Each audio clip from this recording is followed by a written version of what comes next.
안녕하세요.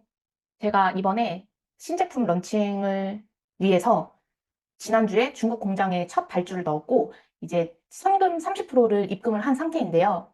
제가 캔턴 페어에서 돌아와서 공장에 발주를 넣기까지 어떤 과정들이 있었는지 그 과정들을 살짝 소개를 해보려고 합니다. 아마존에 제품을 런칭을 할 때 공장과 협의해야 되는 사항들은 이렇게 8가지로 간략하게 볼 수 있는데, 먼저 제품을 선정을 하고 내 제품을 만들어줄 공장을 찾습니다. 그리고 뭐 포장이나 구성품 단가 같은 것들을 협의를 하고, 그게 협의가 돼서 여기서 주문을 넣어도 되겠다라고 생각이 들면 성금 30%를 넣고 주문을 넣습니다.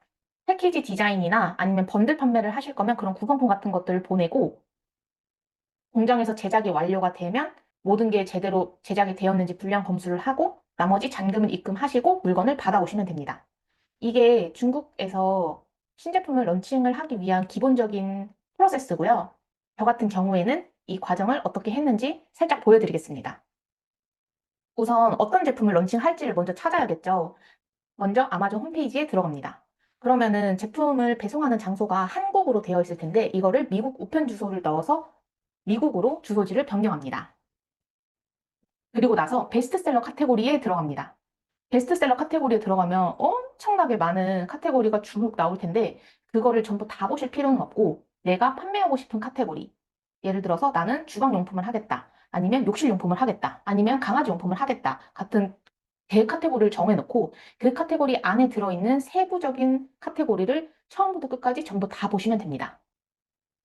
그리고 중요한 건 베스트셀러는 고인물 시장이 많기 때문에 베스트셀러에서는 이런 것들이 무난하게 여기에서 판매가 되는구나 같은 대략적인 수요에 대한 감을 잡고 이제 뉴 릴리즈 탭으로 넘어가서 이 카테고리에서 최근에 판매가 잘 되는 혹은 떠오르는 제품이 뭐가 있는지를 살펴보시는 게 좋습니다.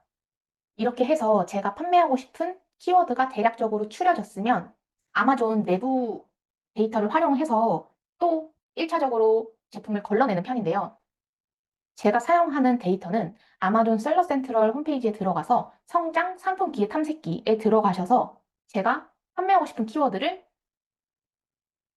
검색을 해봅니다.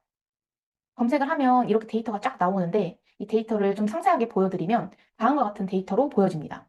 저는 여기에서 모든 걸 다 고려하기보다는 일단 1차적으로 반품률을 봅니다. 평균 반품률이 10% 이상이 넘어가면 무조건 후보에서 제외를 시키는 편이고요. 가장 좋은 건 5% 미만의 반품률을 가지고 있는 제품이 좋습니다. 이렇게 해서 반품률을 기준으로 이제 1차 필터링을 거치고 나면 그걸 가지고 다시 아마존에 직접 검색을 해가면서 세부적인 시장 조사를 합니다. 이렇게 해서 나는 대략 어떤 제품을 만들어야겠고 어떠한 포인트가 있으면 좋겠다라는 거가 어느 정도 구체적으로 짜여졌으면 이제 제 제품을 만들어줄 제조사를 찾아봐야 되는데 저 같은 경우에는 이번 캔턴 페어에 참여를 했습니다. 1688이나 알리바바에서 찾는 경우도 많이 있지만 저는 중국 발주 넣는 게 처음이기 때문에, 그리고 내가 선정한 카테고리 외에도 많은 제품들을 한눈에 봐보고 싶어서 이번에 캔턴 페어에 참여를 하게 됐습니다. 그리고 다행히도 제가 판매를 하고 싶었던 제품을 만드는 제조 공장을 캔턴 페어에서 발견을 해서 캔턴 페어에서 샘플도 받고 제품 스펙도 단가도 받아서 한국으로 돌아왔습니다. 그리고 한국으로 돌아온 이후에 이제 메일이랑 위챗으로 그 제조업체랑 직접 소통을 했고요. 먼저 처음으로 소통을 할 때는 저는 위챗보다 메일로 소통을 했습니다. 이제 그 메일을 통해서 이 제품 외에도 너네 카탈로그를 좀 보내줘. 그리고 너네 제품이 소개된 카탈로그를 전체적으로 보내줘. 이런 식으로 해서 그들이 저에게 줄 수 있는 카탈로그랑 공장 소개, 그리고 대략적인 단가 같은 것들을 파일로 받아서 한번 검토를 했고, 메일로 좀 얘기를 하다 보니까 이 제품 좀 더 구체적인 논의가 필요할 것 같다 라는 생각이 들어서 이제 위챗으로 대화를 하게 됐습니다. 그래서 위챗으로 넘어가서 저는 이제 실시간으로 안녕, 어제 내가 보낸 거 어떻게 됐어? 이런 식으로 질문을 하면서 빠르게 소통을 하시면 됩니다. 제가 한국에 돌아와서 공장이랑 협의를 한 내용은 이제 이런 것들이 있는데, 먼저 첫 번째로 구성품에 대해서 협의를 했습니다. 제가 구매하려는 제품이 색상도 2가지가 있었고 사이즈도 2가지가 있었습니다. 그래서 이것들 중에 이 4가지 종류를 전부 다 구매를 할 건지, 같은 것들을 협의를 해야 되고, 그리고 제 제품 같은 경우에는 세트로 구성되어 있는 제품인데, 기존의 제품 안에 구성품인 옵션이 추가가 되어 있는 제품입니다. 그래서 이 구성품만 혹시 개별 구매가 가능한지 이제 이런 것들을 협의를 했고요. 그 다음으로는 이 제품을 어떻게 포장을 할 건지에 대해서 협의를 했습니다.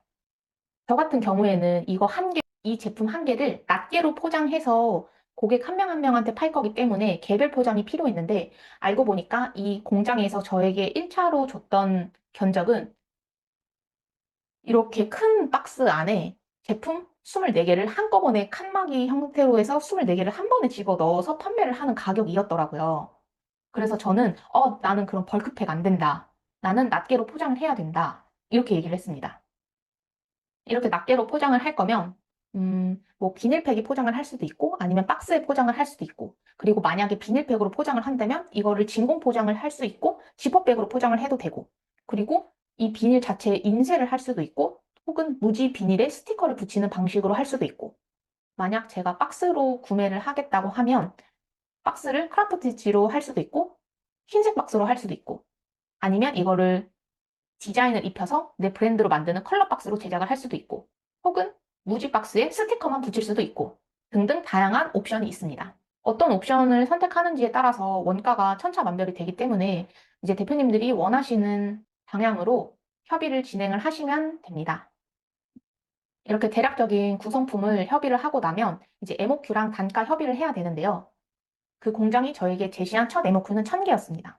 근데 아까 말씀드렸다시피 제가 골랐던 제품은 색상도 두 가지가 있었고 사이즈도 두 가지가 있었기 때문에 저는 이거 네 개를 전부 다 하고 싶었는데 그러려면 한 개당 MOQ가 1000개씩이기 때문에 4000개가 필요한 상황이었습니다. 그 공장과 잘 협의를 해서 두 개의 옵션을 선택을 하는 대신에 650개, 650개 이렇게 개수를 낮춰서 발주를 넣게 됐습니다. 그리고 이 제품에 대한 협의가 끝났기 때문에 저는 이 제품 안에 땡큐 카드랑 제품 지침서를 넣어서 보내주고 싶다. 이거를 너희 공장으로 보내면 같이 합쳐서 포장을 해달라라고 말을 했습니다. 이런 것들을 합포장하고 싶으시다면 땡큐 카드나 제품 지침서를 제작해주는 업체를 따로 구하셔서 그 공장으로 직접 보내서 합포장해주세요 라고 하는 방법이 있고 아니면 그 공장 자체에서 추가 금액을 낼 테니까 너네들이 직접 제작해서 넣어줘 라고 하는 방법이 있습니다. 이제 저 같은 경우에는 제가 발주를 넣은 공장이 좀 규모가 꽤 큰 업체이기 때문에 이미 땡큐카드랑 제품 지침서를 스스로 제작을 할 수 있다고 하더라고요. 한 장당 얼마의 추가 금액을 내고 그 공장에서 자체 제작을 하게 되었습니다. 이렇게 상품의 대략적인 가이드가 최종적으로 도출이 됐다면 이제 마지막으로 최종적인 단가를 협의하시면 됩니다. 가장 중요한 건 배송 조건이랑 통화 종류인데요. 배송 조건 같은 경우에는 공장이 한국까지 보내주는 경우가 있고 혹은 제가 직접 그 공장으로 제품을 가지러 가는 경우가 있습니다. 그래서 이용하시는 물류사에 따라서 편한 방법으로 선택을 하시면 되고요.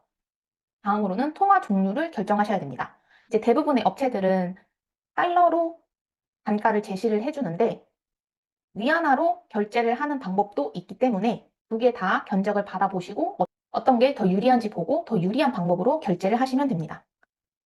그리고 조금 전에 합의했던 땡큐카드 삽입 그리고 어떤 패키지로 할 건지 이제 이런 것들을 다 포함한 최종 단가를 도출을 해서 최종 결정을 내리시면 됩니다. 최종 결정을 내렸다면 이제 견적서를 받으시면 되는데요. 성금을 넣는 단계에서는 PI를 줄 겁니다. 이제 PI라는 건 내용을 살펴보면 견적 송장이라고 말을 하는데 그러니까 쉽게 말하면 제가 거래처랑 합의 봤던 내용을 전부 다 포함해서 최종적으로 너네 가격 얼마로 할 거다. 그래서 총 가격은 얼마다. 결제 방식은 어떤 걸로 할 거고 배송 조건은 다음과 같다. 같은 지금까지 협의한 모든 내용이 들어가 있는 송장을 뜻합니다. 이제 1차, 2차로 받았던 견적보다 훨씬 더 구체적이고 상세한 내용들이 담겨 있는 견적서라고 보시면 됩니다. 제가 받은 PI 샘플을 보여드리겠습니다. 이거를 보시면 제 회사에 대한 정보, 그리고 상대방 회사에 대한 정보, 그리고 물품에 대한 정보, 그리고 이 물품의 어떤 구성품이 포함되어 있는지, 개당 단가는 얼마인지, 제품 사이즈, 패키지 사이즈, 카톤 박스 크기, 제품의 총 중량, CBM 단위 중량, 그리고 은행 정보, 결제 정보, 이런 것들이 전부 담겨 있고요. 이 견적서를 보고 제가 문제 없어. 이대로 계약 진행하자라고 답변을 주면 상대방 공장에서 사인을 한 뒤에 저에게 견적서를 넘겨줍니다. 그러면 저도 문제 없음 해서 사인을 해서 다시 상대방에게 보내줍니다. 그렇게 한 다음에 이 PI를 가지고 은행에서 TT 송금을 보내시면 됩니다. 저는 이 견적서가 나온 날에 바로 입금을 했고, 그래서 지금 제품이 제작되고 있는 중입니다. 그래서 다시 한번 정리를 하자면, 아까 그 신제품 런칭을 할 때 필요한 8가지 과정 중에 저는 1, 2, 3, 4번까지 진행을 했고요. 이제 지금부터는 나머지 5, 6, 7, 8번을 해야 됩니다. 제 제품이 제작될 때까지 2개월 정도 기간이 소요가 되는데, 이제 그 사이에 제 패키지 디자인 시안과 바코드, 제품 지침서 같은 것들을 디자인해서 업체에 넘겨줘야 되고, 공수를 어떻게 해야 될지에 대해서 고민을 해봐야 됩니다. 나머지 과정도 어느 정도 마무리가 되면 또 영상 올려보도록 하겠습니다. 그럼 안녕.